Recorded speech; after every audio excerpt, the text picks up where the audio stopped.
Hello, gospel revolutionaries around the world. This is Daniel Rouse, and would you welcome with me on this Saturday morning of the 2024 Spring Grace Conference, Michael Lilborn Williams. What? Michael, I'm in the middle of my game. there's people watching. Oh, Would you put that thing away? I was doing my numbers game. My grandson's 9 years old and he beats me at this all the time. I have to practice. Hey guys, Well, nice of you to join us. we care more about you than anything else. Good morning, good afternoon. This is actually our morning session of the Grace Conferences in Calgary, Alberta, Canada. We appreciate you guys being with us, and I guess you should appreciate me being here too. I almost didn't make it. Jeez. So Daniel, goodness gracious, the work that we've done so far, the research that you're doing for tonight's show is just really has me interested in what's going on. Update us on your research and what you were about to do. Time. Wow. You know, that's the question at hand, isn't it? About the time between creation, between Noah, between the new creation, which is Christ, and futuristically, what's the time of Christ's return? So how does time play into all Bible prophecy, into the law? Was time something that God used in order to bring about his plan, his purpose, and to show us his will? That's the kind of stuff we're going to get into. That's going to be very good. And the one of the things I'd like to point out before Daniel goes into this is right now we are in a ever since Einstein, we have been measuring time as an element. Time became an element, and under Einstein's theory, and what has happened over these years is then, of course, there's time-space. And the inclusion of those theories together. And when time is measured as not a measurement of the distance in between this point and this point in life or lives or anything else, when it starts being valued as an element, then you get time warping and bending and all kinds of things. Let us tell you right up front, we are not professionals on this, but we are professionals in knowing that there is no scientific proof of those theories. So we're not going to tell you about how time's warped around something or bent this way or that way, or that there's multiple dimensions of time. So I'm looking forward to what Daniel has to say tonight. Now, we've gone through one session, my first session last night, which I really enjoyed. I hope that you guys enjoy it as much as listening to it as I did doing it. We laid out for you that this is kind of like an entire movie, an entire stage play, if you will. And scene 1, act 1, act 2, act 3 is from creation up to the flood. And then scene 2 is from the flood. And then act 1, act 2, act 3. How many? You could add a whole lot of numbers after that without having an end to it, depending on how much information you wanted to put out. We're not going to overload you with information. What we are wanting to do is present you with the paradigm that the Hebrew Scriptures gives us to work within. You guys know we have put an incredible amount of emphasis that Jesus actually was very kind enough to suggest to us to do, to put our emphasis in research and study into the Hebrew scriptures, because that's where we would find the most information about him. And that's what we want to know. We want to know, what did Jesus do? What did he accomplish? What did these things mean? We find out some of the events. We even find his teachings. And if you've been keeping up, we've recently, we're still in the middle of this teaching of the commands and teachings of Jesus. And within that, we've finished going through the Sermon on the Mount. And Daniel, I was just in shock that we found almost every, if not every one of those points of teaching in the Sermon on the Mount, in the prophecies, and they were all in the same place, in the space of Isaiah. Was it chapter 8 and 9 mostly, all of them, and 10, somewhere around through there? And even identified them as disciples under these teachings. It really was quite amazing to go through that. This conference is been set aside to give some definition to the issue of creation, and why creation is the only thing that will ever result in what we know as salvation. There is a lot of Christians out there that embrace evolution, and for good reason. Goodness gracious, the time period in which I grew up, I first began, I don't remember the years that the monkey trials took place down in Dayton, Ohio, where the Skoke's monkey trials, and where that evolution was being taught. And there was a whole court case about whether or not that was even legal to do that. So the concept of evolution has evolved during my lifetime. My 72 years on this planet has gone through a transformation of being something not accepted to something generally accepted, but now it is under scrutiny and question as to the validity of it. We're going to go into some of the reasons why that it is now being questioned more than it was at any other time before. And amazingly enough, it's science that has evolution under the gun. Yeah, it's really exciting. And we're going to include in the playlist here on YouTube a video that we would like you to take a look at. It's called Is Genesis History? And it's by Dr. Tel Tackett. And he brings in some of these scientists and different people to talk about creation and this new evidence that's on the scene. It really is fantastic. It is very scientific. He points out this incredible reality that this is not a belief compared to science. Oh, well, your beliefs, I respect your beliefs.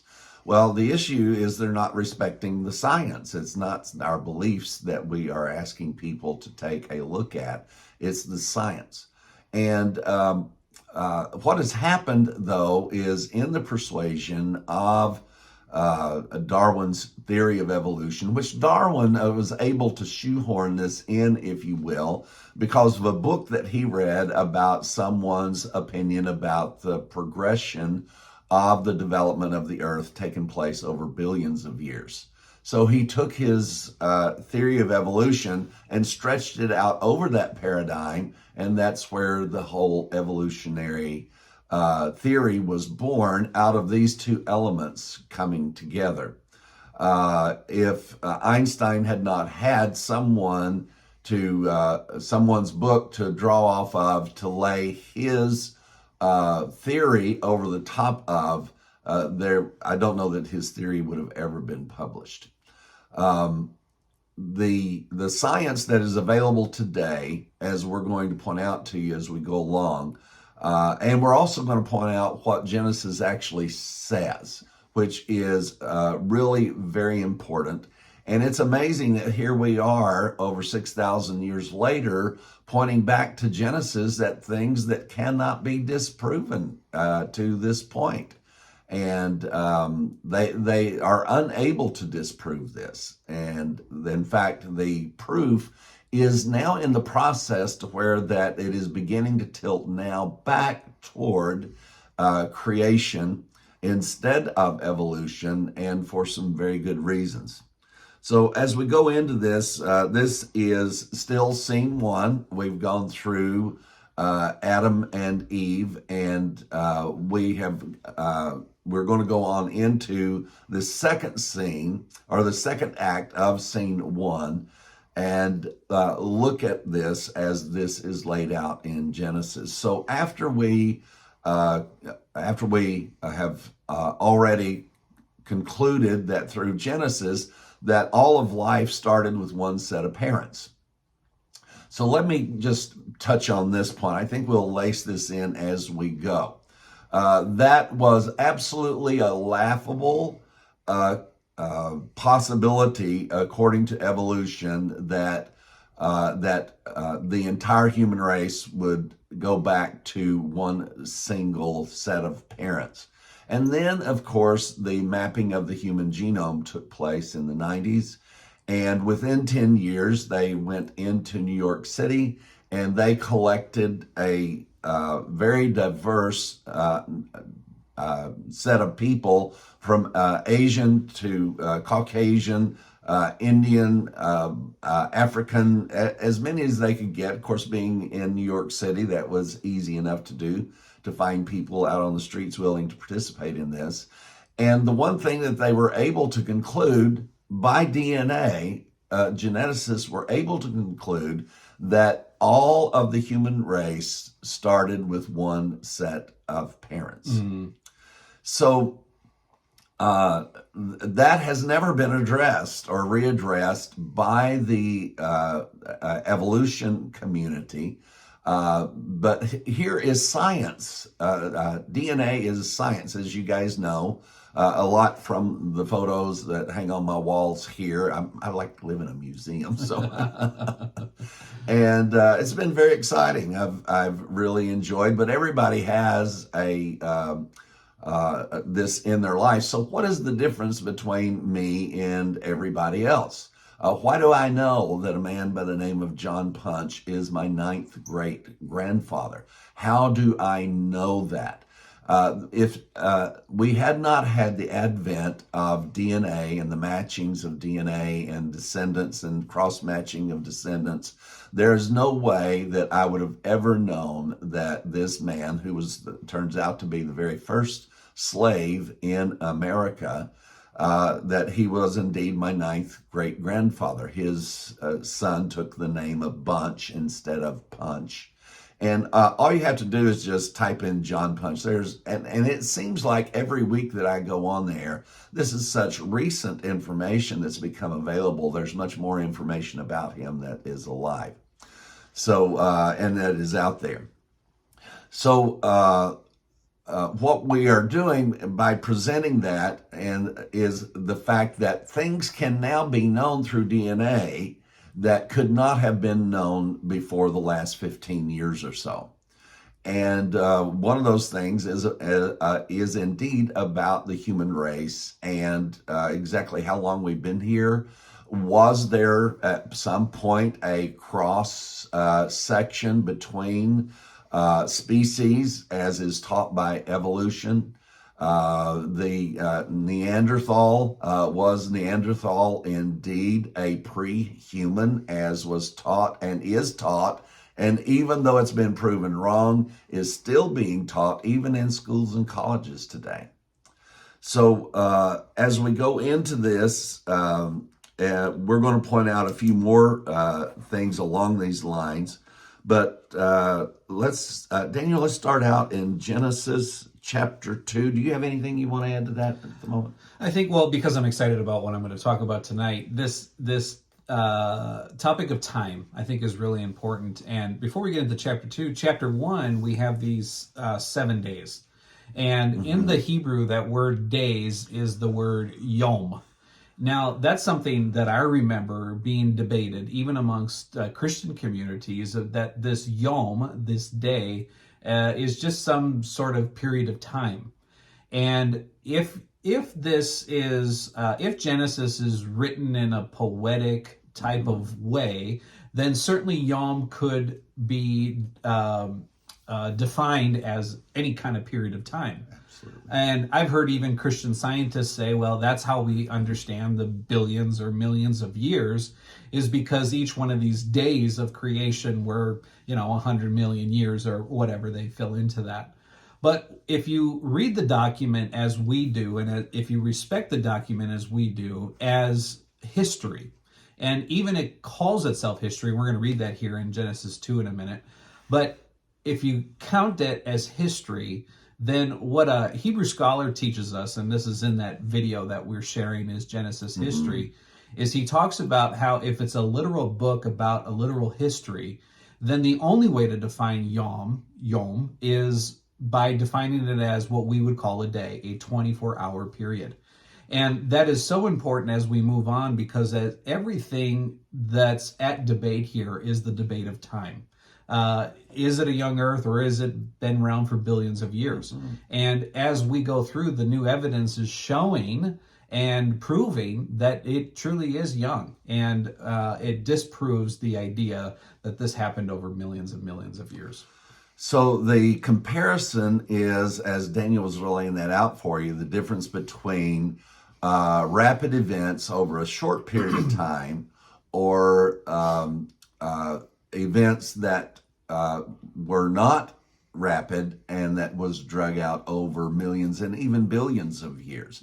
So that is the debate between the two. As we said, DNA has defused much of the argument on the side of evolution. It hasn't completely proven it wrong in and of itself, but it certainly is infringing, not on the side of creation, but the new DNA evidence is infringing drastically on the side of evolution and taking away a lot of their arguments. But as we have seen, when people have a paradigm that they do not want to give up, they ignore new evidence. And we've dealt with this throughout this entire ministry. And one of the things that we do desperately try, and let me tell you folks, if you're going to avoid, if confirmation bias is not a part of your politics or your beliefs, your religion, or the way you view life or how you handle things, if confirmation is not a part of it, it's because you have deliberately exercised it out of your way of coming to conclusions. Confirmation bias is always there to serve you. It's like a servant. It really is. And it is always there. It's always at your side. And it is so easy. I mean, what's easier, to go fix dinner or have your servant to prepare dinner and hand it to you? That may be a lame comparison. I'm known for lame comparisons, but not for hanging around lame people. Oh, thank you. I find a way to compliment Daniel every time I can. The confirmation bias is in essence, as what Don Bartlett told us, confirmation bias is the very essence of intellectual laziness, the unwillingness to look at the evidence. So as we've told you, this evidence is coming in. One of the things, Daniel, that people have used to support that, a day could have been, 1,000 years. It could have been 1,000,000 years. One of the people who wrote in the New Testament that people rely on to try to support that is out of 2 Peter, where he says that you have to understand the topic that he's talking about. He's talking about the manifestation of the brand new kingdom in which he and the other disciples and Jesus are going to rule in an earthly kingdom. Now, it's obvious that this has been drastically delayed by the time that this letter is written by Peter decades later, or either by people who were familiar with Peter and his persuasions. But Peter was a Jewish man who never wanted to let go of his initial persuasions that Jesus was there to set up a new kingdom instead of Rome and take Rome out of power and place them as the ones who were ruling over this region and indeed possibly even a worldwide kingdom. That didn't happen. So what did happen, though, was especially Peter held on to that idea and created this expansion of what Jesus had to say. Jesus said that these things would all come to pass to the generation that was sitting right there in front of him. Peter's persuasions are some of the fundamental basics of Christianity. It's why Catholicism exists. Of course, they do claim Peter as their first pope. There's good reasons for why they do that. But Christianity and the Protestantism has never dealt with this persuasion that Peter had. In fact, they've just come on board with it more than anything, in that there's a second coming and Christ is coming back, and then all of the things that we perceive about time, we will see that it's not. So now Peter would have to say that one day is as 1,000 years. He now has to say one day is as at least 2,000 years. And also the inability to accept the complete and total fulfillment of all things at the cross. Daniel foretold of 70 weeks. And those 70 weeks, you can find all of them laid out. They are in precise weeks. They are not metaphorical by any means whatsoever until you get to the 69th week. And then suddenly there is this prophecy that all law is going to be done away with. The 70th week of Daniel, it's very clear. I think it's Daniel chapter 9. But it declares that righteousness would be brought into all of humanity, iniquity would be done away with, and the King of Glory would be crowned in one act in the 70th week of Daniel.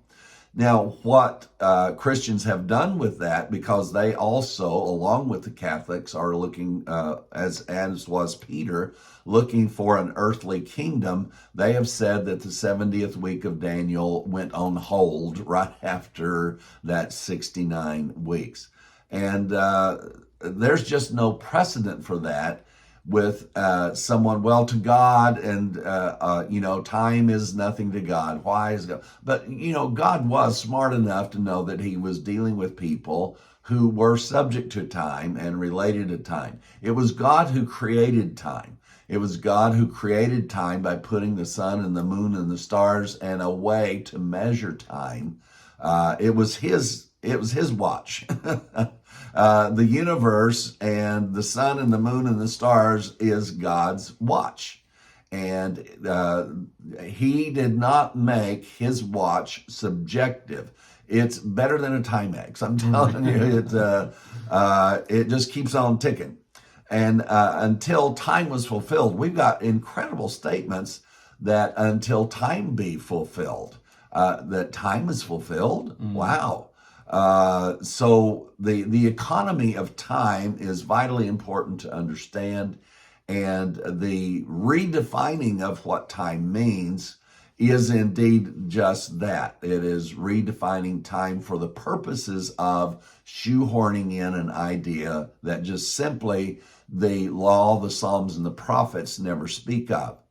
So our persuaded by Jesus, and also by what he said the Holy Ghost was the great teacher that would show us all things about himself. And as Paul told us, that the Holy Ghost compares spiritual things to spiritual things, and explained that that is the Hebrew Scriptures and the work of the cross. So by accepting that, we see absolutely no prophecy that delays the work of Christ from the resurrection, that sometime after that he's going to do something to fulfill the rest of everything. even as we completed the entire teaching on the revelation. It brought it all to a conclusion. It's done. It's finished. And it's recorded that it was done and it was finished all through the death, burial, and resurrection of Jesus. The full culmination of time in relationship to God, time is no more. And so I'm looking so much forward to Daniel. I hope I'm not teaching on your teaching. But these are things that really contain a tremendous amount of excitement about the validity of the truth of the gospel. I made the statement just a few weeks ago that without creation, there is no salvation. This is an incredibly big picture, but it's not so big that it's non-conceivable. It is a big picture. It is spread out over a really large period of time, but nothing like what evolution says. And this includes the dating of rocks and diamonds and all of these things. There are many, a lot of people think that there's just this one way to measure the passing of time based on some scientific means, but actually there's several, well over half a dozen, that are used in attempting to put a time or a date on a rock or a dinosaur bones or whatever. And there's several of them that are in existence. And Daniel, they can disagree with each other by millions to even a billion years. Wow. So to think that there is that this is all resolved and we have a way of carbon dating and the story is over with, that is far from the truth, even within the community that declares these things. Yeah, absolutely. And I think as we get into chapter 2 here, we'll kind of see this history unfolding. Where did you want me to read? Chapter 2? And... Let's start, let's drop back to chapter 2 and look at verse 8. This is where that all of this begins with Adam and Eve. I also wanted to stop just a moment and refer back to the teaching that we did recently, that the issue, well, actually in the first session here, about the fact that Adam and Eve was not created under Adam at all. That misconception was taught in Corinthians in chapter 11, and we were able to identify that chapter definitely as pseudographical. So and then to follow up on the statement about Peter saying 1 year is as a thousand, and 1,000 is as a day. So the Hebrew does not agree with Peter. The Hebrew scholars say that a day in the Hebrew text means a 24-hour period. It is not ambiguous at all. The Hebrew is very meticulous about things like this. And we have a historical book, as Daniel was saying. There's many other accounts of the Genesis account, but they're written in poetic. Islam and many other religions and sects have written on this, but they are poetic and philosophical. The book of Genesis is not poetic, and neither is it philosophical, as Daniel has shared with you. It is a historical document. And it says it right here in Genesis chapter 2 and verse 4. It says, this is the history of the heavens and the earth when they were created, in the day that the Lord God made the earth and the heavens. And that word history, of course, in the King James Version, is the word generations. This is the generations of the heaven and the earth. And it's the same word that we use when the Bible talks about these genealogies. You know, this is the genealogy of Noah. This is the genealogy of Moses. That's the same word that's being used here. And as Don pointed out to us this incredible insight into that word. It is the roots of our word about genetics. So what this states is that there is a genetic connection between heaven and earth. What? Yeah, that's just really quite amazing. This genetic connection between heaven and earth. And as you know, we have taught many times, well, it wasn't us that taught it, it was Paul that taught it, in this coming together of the new heaven and the new earth. Why did the heaven and the earth both have to become new? Why not just the earth? Why not just heaven? Why not one at one time and one sequentially later? Because they are genetically linked. Wow. So the transformation of all things about heaven and earth had to take place all at the same time. Wow, that's amazing. And to think that evolution, the idea, this theory was developed before genetics was even understood. So now that genetics are coming into play, again, Genesis is telling the correct story. Genesis told the story long before the understanding of the genome was ever even in the sight of things. I don't know how much we'll have time to get into some of these details. Like we said, we're wanting to give you an overview, to give you a chance to do some more research yourself. But we found several places where that it actually states that when God created the earth, that he created it in layers. Now, now that's a fact now, right? Everybody knows that the earth has layers in its makeup. Do you know the very first time that they were scientifically able to conclude that the earth was in layers was in the 1700s. And now there's been new technologies that have come along that affirm that the earth is laid out in layers. So there's just so much science here. There's so much science in Genesis, and a lot of it is science that has been ignored and in many cases deliberately ignored by those who have a bias, and that they are wanting and need to. Is it any surprise to you that there are people who need to prove there is no God?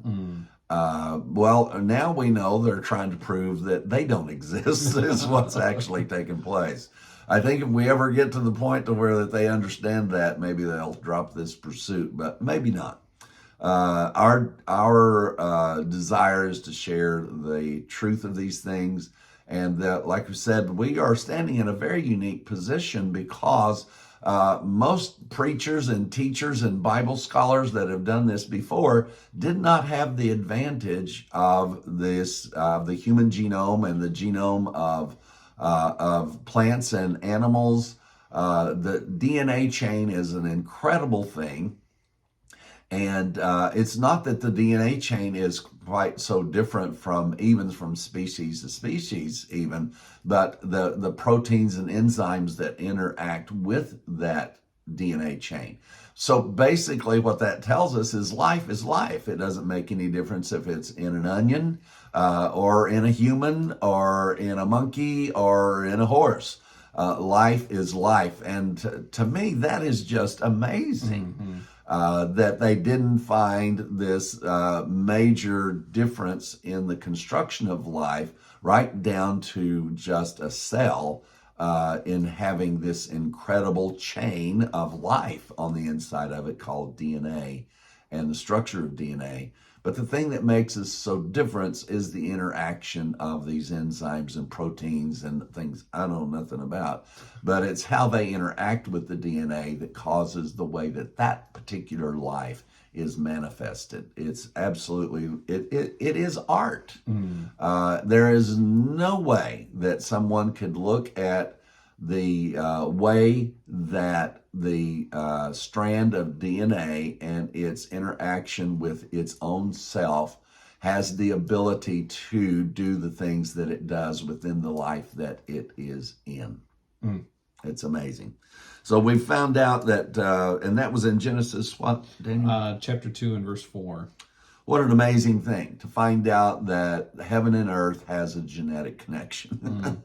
And that's really part of the big story, isn't it? Because these genetics are the very foundation of the gospel. You open up the gospels, Matthew, and I think it's Luke, and what do you get? You get a genealogy. You get this genealogy, one coming from God to Adam, all the way up to Jesus, and then you have another one that starts with Abraham and goes all the way up to Jesus. And that's the same thing that we're seeing here between heaven and earth. Again, that same word. And that's the next word. I think it appears the very next time in chapter 1 when it talks about Adam's family, and then it talks about Noah's family, and then it just goes on from there. And so these genetics and this lineage, this seed, plays a very important role in the whole story. And now to have that backed up with science, I love it. It really is quite amazing, and we look to the other side to find where that we may be having confirmation bias, and so we look at what the science says and currently accepted science. One very interesting thing about science is its progression. It always proves itself wrong if the next generation is willing to look at it. The thing with science is that, and goodness, we could take you through a litany of things that these were scientifically accepted facts in generations past until a new science proved that wrong. So if anything changes more along the way, and by necessity, if it is truth, it would have to change as the understanding of it actually continues. So this not only, Daniel, do we have the law, the Psalms, and the prophets, which we have many people who just set that aside. But you see, all of this whole netting of law and Psalms and prophets, all is laid out in a family tree. The fact that Adam has ancestry that extends all the way to Christ, and it is listed in the that's not Matthew. Matthew does Abraham, doesn't he? I think so. One of the two. There's two different gospels. One takes you all the way from Adam to Christ. The other takes you from Abraham to Christ. But there were things that happened to these different groups, the sons of Adam, and then, of course, the sons of Noah that came off of the ark, and the different skills and tasks and crafts that they were given to do. So what we have is, because that evolution has stretched things out over millions of years, and so they do a dig and they find out, wow, look at this. This is all stonework. This is, goodness gracious, this is amazing. And then they do a dig someplace else, and wow, look at this. This is bronze, and this is metals. And so what they do then is construct a linear thing that says that over time, over millions of years, that man progressed from this stage into the Stone Age, into the Bronze Age, into this age. But if they only looked at Genesis, they would see that all of these things took place at the same time, just in different locations, based on the specific craft that God assigned to each of these groups of people. Wow. These are not things that happened billions and millions of years apart. They all happened at the same time. And but you see, lining them up in a different way gives credence to the paradigm of an earth that is developed over a long period of time, and that these events took place millions of years apart from each other. You had shared earlier about the power of genetics and understanding the DNA, and you mentioned that what we have proven now through this understanding is that we've all come from one set of parents. And you've also shared where they found that set of parents at. Oh, yes. And even in their confirmation of that, it's interesting. Of course, when you get to the issue of even 6,000 years back. If you're within 200 to 300 miles of where something else said that actually took place, you're like at the house next door, right? Mm-hmm. And that literally is what happened. They have discovered that the genetics began, they say, in the northern parts of Africa. But the other things that have to be considered is the breakup of the entire Pangea. Pangea is a theory actually that's in evolution, but the Genesis account gives us an incredible view of the breakup of land masses and the eruption of water coming up from inside the earth and also coming down. One of the things, now these are things I guess we just can mention along the way, and hopefully it gives you a good enough picture of why that we have come to the conclusion that this biblical account, based on the genetic line from Adam to Christ, is real, and that the time frame is accurate. So many of these things, like I said, have only been provable, and they weren't set out to prove. One of the other things is I was talking to my grandson, and he was wanting to know where humans came from. So I thought, I've got to have a conversation with him. He's a very inquisitive little boy, and he understands math a great deal. As I told you, I'm having to try to catch up with him. And but if you and you can go do this, you can Google the progression of the population of the Earth, and even from the time when I was born in '52, you're going to see a multiplying of the inhabitants on the Earth has just increased drastically since 1952. And you take it 100 years before that, and it's drastically lower, and before that, and drastically lower. And all the way to the point where that if you take the estimations of what the DNA now has given us the ability to trace, it traces us back to approximately 6,000 to 7,000 years of the population of the Earth's history in genetics goes back to that point. But because it does that, that's where these mass extinctions, you've heard that term. Why did they have to come up with mass extinctions? Because the confirmation of the fact that the population of the Earth that exists here now only started about 6,000 years ago. Mm-hmm. And that's just a fact. So what do they do with that fact that the numbers only give you the ability to go back to about 6,000 to 7,000 years at the most? And like I say, that's without any bias being figured into this to one direction or the other. This is just the numbers game. So that's when it's like, oops, what do we do with this? So then there had to be a mass extinction. And then how could possibly this be here this long when we know how the population of the Earth increases and then begins to increase exponentially? How can we say that this all started millions of years ago and not wind up with a planet where people are hanging off the edges of the coast of Florida, trying to find a piece of ground to stand on? Why is it the way that it is if human beings have been here for millions of years? The only way that you can play that game whatsoever is to go with the mass extinction. But somehow, just one man, one woman survived, and then that led on to what we now have as the population of the Earth, this current population.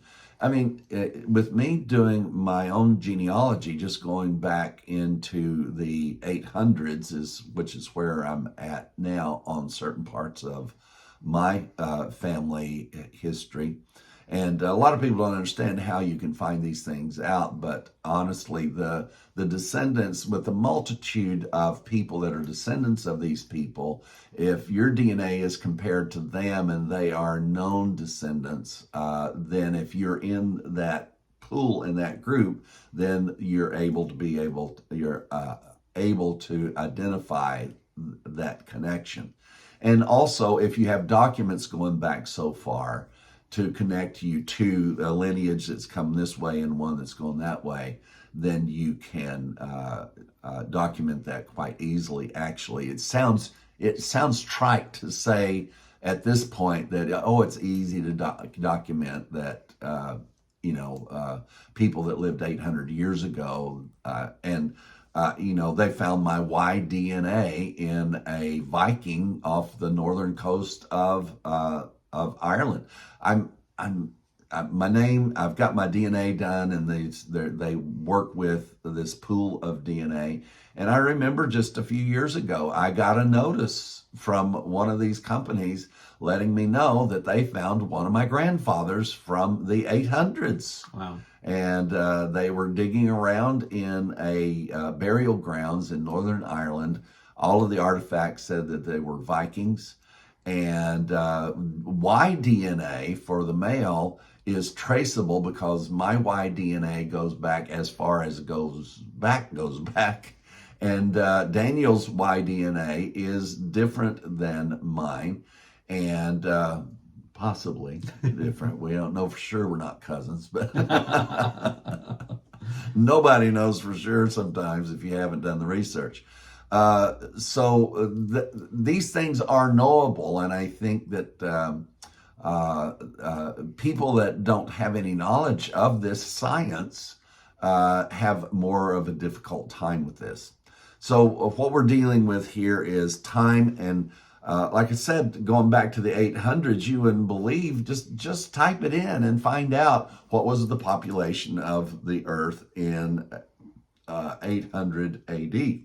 And you'll see, goodness gracious, the numbers shrink and it just keeps going down until about 6,000 to 7,000 years, and you're down to just a couple hundred people on Earth. Wow. It really is quite remarkable, and it is science. This is not speculation, it is science. So therefore, again, we have to go through with the speculation that that these things happened over millions of years, and so mass extinction is the only way to try to make that fit. So Daniel, goodness. Yeah, and so, a couple of the topics about the DNA is we have the one set of parents we got from Northern Africa, and what about the Neanderthal? Just this year, the Neanderthal, the scientific community finally came out, and the Neanderthal is not supposed to be human. He was a pre-human. And but by applying genetics to a known Neanderthal dig site that they said that they knew for sure that this was Neanderthal, they found out that Neanderthal was still all of the genetic makeup of a human being. Mm. The thing that they have not found, so Neanderthal is not a pre-human. Neanderthal, you can keep calling, because it was why do they call him Neanderthal? He is found in Neander, all right? So in a section of Europe, a very large section, and so they gave him the name Neanderthal. But even though the need to place distance between Neanderthal and human was there, so they did place that barrier of a genetic break between Neanderthal and human. What current DNA discovered just in 2023, we're in 24 now, aren't we? Oh gosh. In 2023, the announcement was made that Neanderthal was indeed just a human with a really strange looking forehead. I've seen a couple of those people at the gym. And that's the other thing about DNA is these DNA does not jump between species. Yeah. We learned that on the video. We encourage you to see that again. That's the Genesis history, and we'll include it in the playlist here. But they talk about that, about how these species were all supposed to come from, some bacteria and then grow and evolve into different species. But what we're learning about that in the same way is that DNA, that's according to DNA and what we understand about it, it doesn't cross species like that. No, never has. There's not a sample of that. There is no, you talk about the missing link. But see, the missing link is not just between the human and the subhuman, which now we've gone back to, you see, Neanderthal was supposed to be one of the missing links. And now he is not a missing link. He is a human. But not only have they not been able to find a missing link in the human progression of what they call evolution, but there is no progression outside of the species. Now, each species has the ability to adapt and evolve within itself, but it never produces something that's not its species. And believe me, there are adaptations and differences within species. Just like, you remember the commercial that comes on that talks about your dog, and there's the big Saint Bernard, and here's the little teacup poodle, and they say all of your dogs came from wolves, and so and that to try to prove that evolution of all of mankind and everything else is real. But actually that doesn't prove that. What that proves is that within the canine, that evolution can take place quite rapidly. We have breeds on Earth right now that weren't in existence 10 years ago. Within that, there is an ability for them to adapt, and the evolutionary process. And of course, then it gets into how many were on the ark. There really didn't have to be that many on the ark. They guesstimate about 2,000 species had to be on the ark as all it needed to develop once they got off of the ark into this whole new accelerated ability to evolve from that point. They're able to calculate that not only was there plenty of room on the ark for every species on Earth, but also that there was plenty of room left over. It wasn't cramped quarters. Noah and his wife probably had a suite on there. Kitchen en suite, they call them now. So these are all, and why are these things coming at us, and why are we throwing them at you, like spaghetti at the wall? We do apologize for that, but we are not scientists, number one. But what we are telling you is what scientists are saying. What we have done is affirm that the people that we are making reference to, which we do want you to watch this video, and it's going to tell you all the scientists, and these are real scientists. These are not people outside of the stream of science. There's one gentleman at the end of it that I'm disappointed that they had him on there, because he was trying to prove the morality of the whole Genesis account, that it should be still the same way as it was then. And it actually is disruptive to this beautiful progression. You'll have to put up with a little bit of Christianese, but really not too much, because they really have learned, if they're going to win the argument here, they're going to have to be very scientific and in what they're doing. The last guy is more persuaded that his beliefs are science, and that just isn't true. So. But for Christians doing this, they did a really, really good job. Where do we go? So I think that's scene 1, act 1. That's creation. So we're looking at creation. But then as the story progresses, we see here in Genesis chapter 2, verse 8, that the Lord God planted a garden eastward of Eden. Then he put a man whom he formed. So now we see during creation, this garden is made and man is put there. And at this point, Michael, that's where we start to see things kind of fall apart. Things did fall apart quite drastically, and the archaeological digs proves that things fell apart drastically. Now, we're not going to be dealing with the fallen mindset and the things that happened between God and man. The thing that we do know is that Adam was not the end of the creation that God had. The final creation took place about 6,000 years later, and in the culmination of God himself coming into the human race and abiding in his own creation. Our creator became our savior. What an incredible story. It is so powerful. It is so wonderful. This is not fairy tales.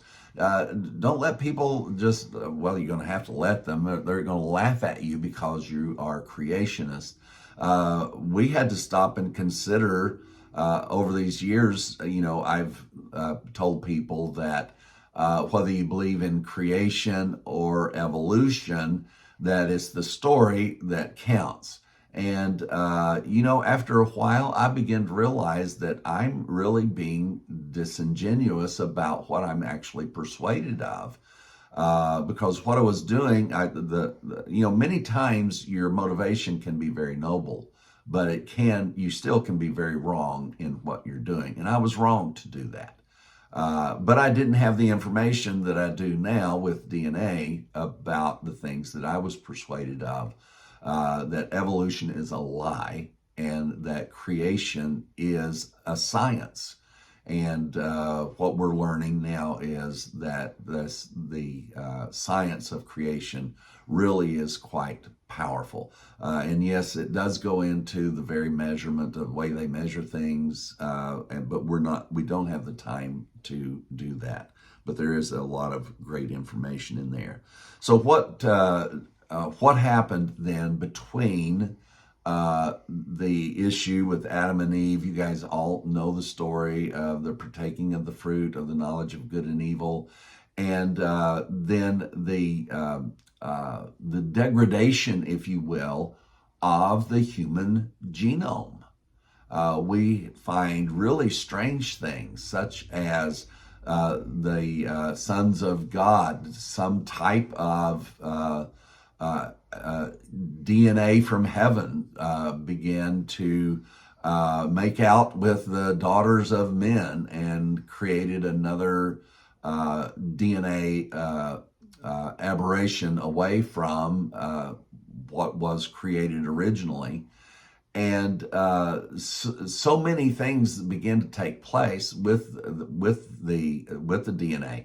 A lot of things that they are excavating now and finding are people who died from and creatures and beings that died before, sometime between creation and the flood, which brings us to this incredible knowledge that, remember, Don Bartlett brought out to us that the thing about Noah, the reason that he was picked was that his genetics from Adam to him was pure. Mm-hmm. Now, it was Noah himself was not a perfect. When it talks about Noah being a perfect man, that's not talking about he didn't smoke, he didn't cuss, he didn't chew. Although he most likely did not. Hopefully, he didn't know how to smoke back then. But the issue of him being perfect, it's in his genetics, and that's actually what it says. So this was the process of preserving the seed from Adam, and that there had been a whole lot of things happen in between that time. We are going over the surface. I do apologize that we are surfing across the top of many of these subjects, but we just simply cannot cover them in detail in this. I would love to develop a whole branch of the Gospel Revolution to study the issues of creation and publish many books on it, but we just don't have the funding, folks. We don't have the time. We don't have the funding. Our friend Ethan has, he's got to live his life. He's 22 years old, and he enrolled in the University of Arizona and is now moving to Arizona instead of trying to do that from here. And goodness, who could do anything but say, wow, do well, be well, and excel in everything that you do. He has a good foundation of the gospel under him. And but when Daniel and I get together and do this, quite honestly, it produces a dream almost, I think, in Daniel and I both, of what if we could do this all the time? How much progress could we make? And the departments, we need to open up departments to the gospel revolution to study and research certain parts of these things. Because if the gospel that we've shared with the world is true, and therefore by means that if it is true, then creation is true. And if creation is not true, then the gospel is not true. Now, Christianity can still be true in itself because it depends on nothing except the interpretation of its own bias. When you're not looking for bias, you've got to take all the information in, and according to the information, if this seed that was preserved all the way through to the cross, if this seed is that seed, and even as the necessity for that, remember the statement that was made about that about the serpent and about Eve, and said that her seed would bruise his head and his head would bruise his heel, whatever the statement is. But that is a prophecy about Jesus and the seed that was going to be preserved, that was going to eventually become God himself in the earth. Yeah, that's Genesis chapter 3, verse 15. I'll put enmity between you and the woman, and between your seed and her seed. He shall bruise your head, and you shall bruise his heel. So you can see why the tampering with the seed, or the attempt to tamper the seed, was so important to the enemy. And that's why God, again, as Michael said, God chose Noah, because in chapter 9 it said that he was perfect in all of his generations. Yeah. And again, we thank Don Bartlett for pointing out to us this the definition of this word. And now we found, just yesterday as we were doing this, we found that that very same statement is there about Adam and Eve and their genetic relationship, and between heaven and earth in their genetic relationship. So the genetics of this is astounding, that we now, who are sharing and teaching the gospel and the gospel revolution, that science is one of our greatest driving forces, and science is one of our greatest validations for the proof that God has become the human race and the human race has become God. We're just not going to skirt the issue at all. We're not going to try to tamper or tamp down the shock of this. If I had to go through the shock of it, why shouldn't you? These things are absolutely shocking to find out.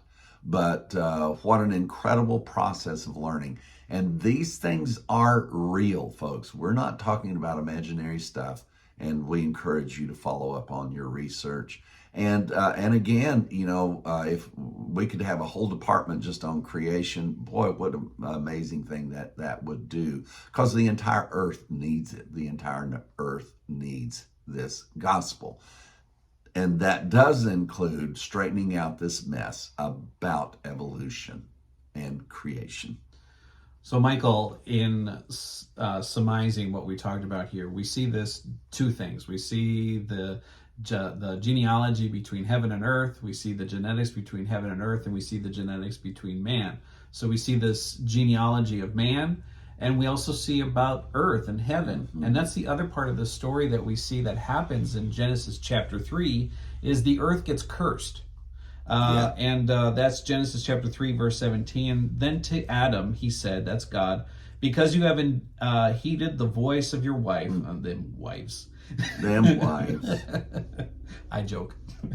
And have eaten from the tree of which I commanded you, saying, you shall not eat of it. Cursed is the ground for your sake. And it seems that everybody knew that until we had a 22-year-old reading through Genesis, and we found out something else about that curse. And just to move this on rapidly so people can have this connected, Daniel, what else did we find out about that curse that was on the earth?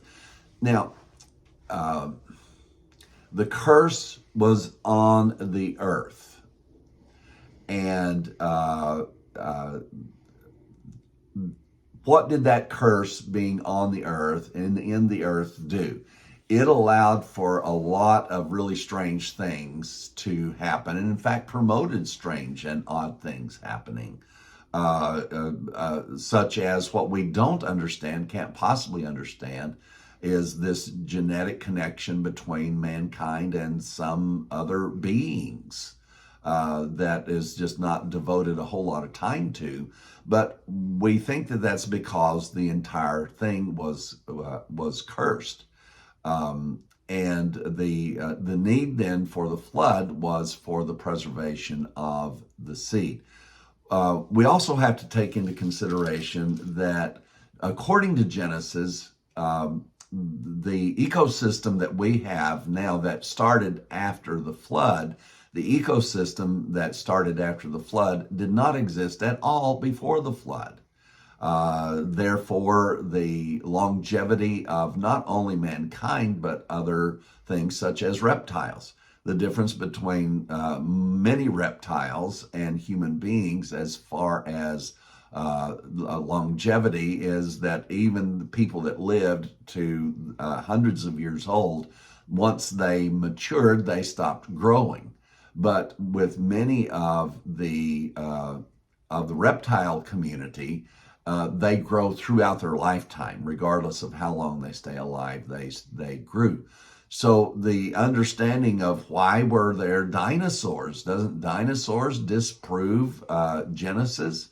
No, actually, Genesis is the only document on earth that gives credence to and understanding why a lizard gets as big as a house.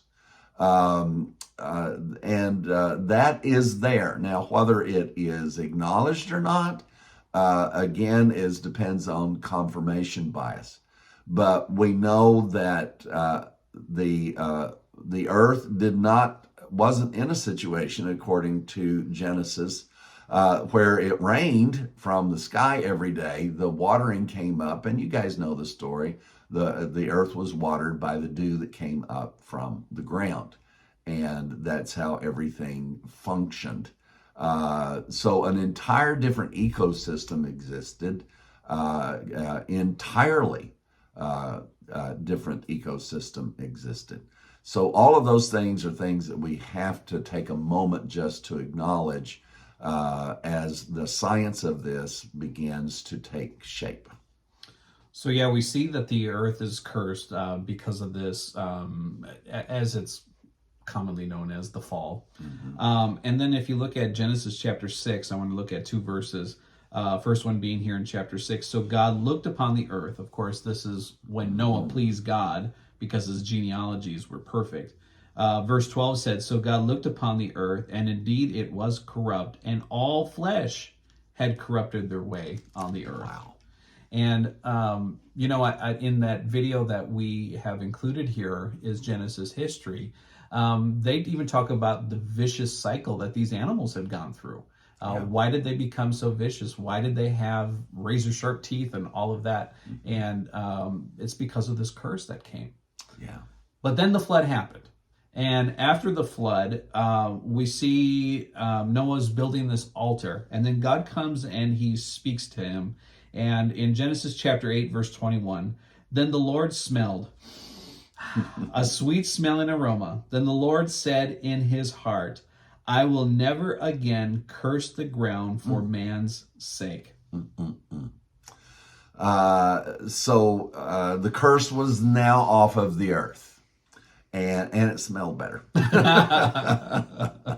Whatever it was before, it was like New York City, I guess. Oops, I shouldn't have said that about. We'll lose some New York folks. This is just powerful, basic insights that are written right here. This is amazing, and the fact that a 22-year-old was the first one to look at this and acknowledge that this is where the curse on the earth ended. Now, the curse of sin was still on mankind. So a judgment removed the curse off of the earth. A judgment by flood removed the curse off of the earth, and a judgment by fire was pronounced and began to be prophesied about for the curse to be removed off of man himself. So the progression of this is just, like I say, it's very dynamic. And when we take some of these elements and try to apply them to today, well, it's right there in the Bible. It says that right there in the Bible. But you've got to understand that the earth and humanity has been through a progression marked by scene 1 and scene 2 and then scene 3.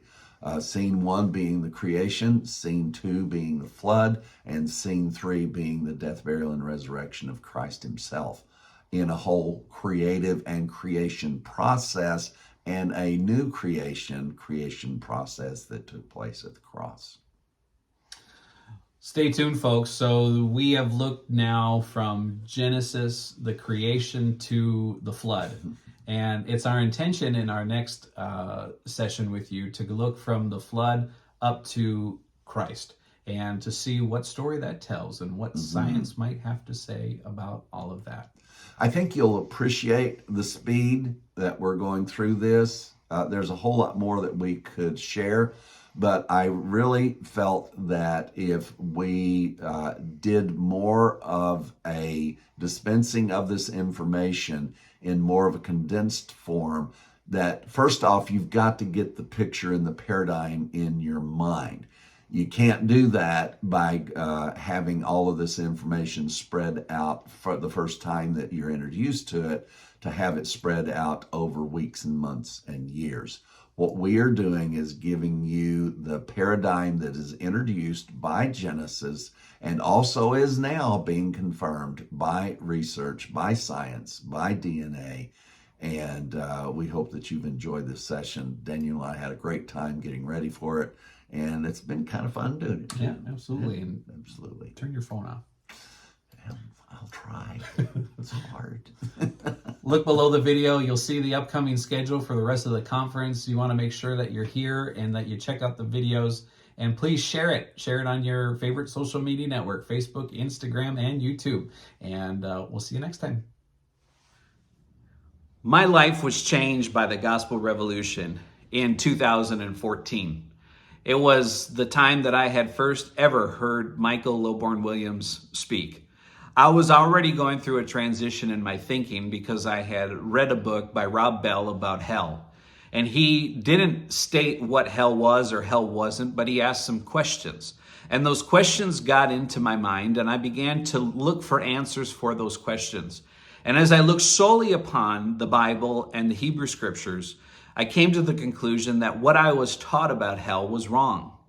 At that moment, I started to look for someone who would share the gospel message that was untainted. Many of my friends who have gone through the process that I have gone through have totally thrown out the Hebrew Scriptures. They've totally thrown out Jesus. They've thrown out creation and all of that. But I've found here at the Gospel Revolution a group of people led by Michael Lilbourne Williams and Don Barris Bartlett and Glenn Klein and all of those through the years who have shared this message. Those messages have helped me and they have saved my soul. I am forever invested in the gospel revolution. Until we discover some other thing that might be true, or we discover that we are wrong, this is where I am firmly planted, because I believe in the gospel revolution. I am saved by the gospel revolution on a daily and a weekly and a monthly and a yearly basis. I hope that you are enjoying all of the free content that the gospel revolution has given out. We don't charge for anything. There are two things that you can purchase, but they're available for free if you can't purchase it. And that is a paperback book of Mike's book one, or our new religion-free gospel, 1 Corinthians. You can buy both of those in paperback version. And the paperback versions, yeah, you have to pay for them because it costs to print it, but you can get them for free on our website anyway. So everything that we do is given for free. And we do that because of people like me. I was wrapped up in Christianity more than you can even imagine.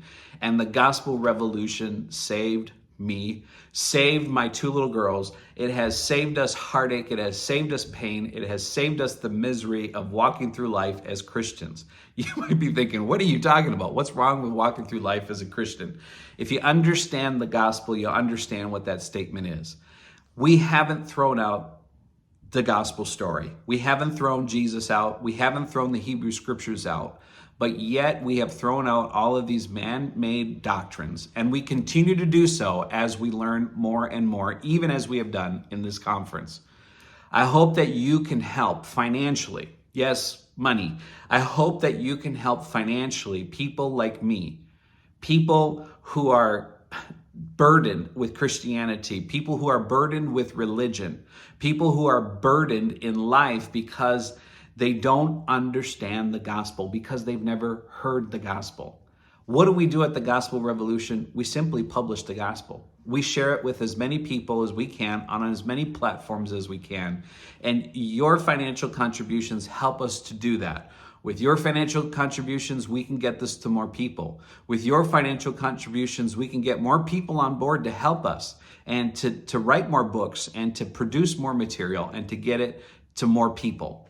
That's what I'm asking for. Can you help? Can you help save people like me? God knows I needed it. And there are many more that do. You might say, I don't have any availability. I don't have any financial capacity in which I can do this.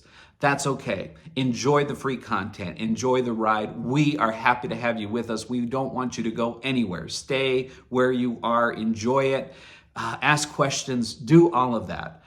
But if you do have the availability of funds that you can help us, then please do. You might say, I don't have a lot. That's okay, because if we get more people who can just do a little bit, it'll do a lot. You might say, I can do a lot. We appreciate that too. At whatever level you can help, please do it. The information has been coming up on your screen already. If you are in Canada, we encourage you to go to graceconferences.ca. Our Canadian friends will help facilitate that donation. If you're anywhere else in the world, go to gospelrevolution.com, hit donate, and you'll get all the information on all the different avenues in which you can give. There's a phone number, a mailing address, there's online donations. We're happy and we're ready. We're standing by. Would you help us save people from religion, just like I was? Thank you for your consideration.